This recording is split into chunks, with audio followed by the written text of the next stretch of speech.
Hey mga day, ako din si Melin. O diba, napunta ka ng mga day.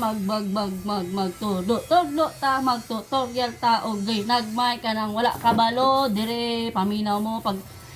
Ay, magtagalog pala ako mga day kasi marami akong televiewers na mga Tagalog dyan eh. Hey, hello, taga-Tagalog dyan. Hello, hello, hello. Magtagalog tayo para makasabot ang uban. So, during mga day, magtutorial tayo.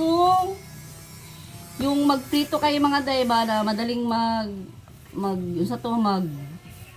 pag nagprito kayo dapat crispy ng always o kanang yung ano ba yung hindi ako makatagalog yung magkain kayo na wala kayong masyadong makain na oil kasi deep fryer nga di ba makakain talaga kayo ng oil kundi mantika di ba mga day. So, itutorial ko sa inyo mga day, paano yun, kaya ako pag ganun ako mga day, kailangan na idiin din. So, start na ako mag-tutorial mga day na dito sa side na may cheese. O, yung pasabog natin na cheese mga day, o tignan nyo naman, napakamalaki. Kaya makakain sa akin ng aking chicken, pure chicken with cheese na lumpia mga day. Hindi talaga magsisisi sa kanilang biniling lumpia. O, diba? Na diri sa side mga day dito, may ano tayo dito mga day, may karne, natural may karne.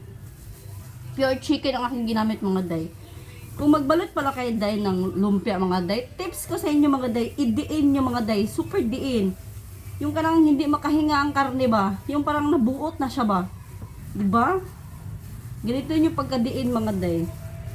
Kung sino nakabili sa aking lumpia, yun, nagtaka kayo na super guot. Kumbaga, super ver. Ganito dapat ang kalalabas ng mga day. Super dikit-dikit siya. Yung walang hangin, walang space sa loob. Yung para silang hindi makahinga. Yung mahimatay na sila ng over. Kailangan ganito mga day. Buckets.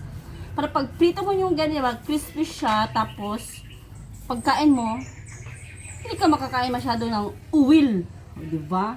So, sana may natutunan kayo mga day. Diba, mga day? Sa mga wala pa naka-share dyan, ako naka-follow, pa-subscribe naman ang aking, alam nyo na, ang aking FB. Para masaya naman ako sa mga eksena, diba? Yung mabet ko mag-video-video ng over. So, after nito mga day, ganito lang, ganyan lang day, oh, i-roll. Medyo idiin-diin mo day, pag-roll ka. Kailangan talaga wala siyang hangin o hindi siya makahinga. O, diba? Para pag-prito nyo, crispy at hindi masyadong mantika.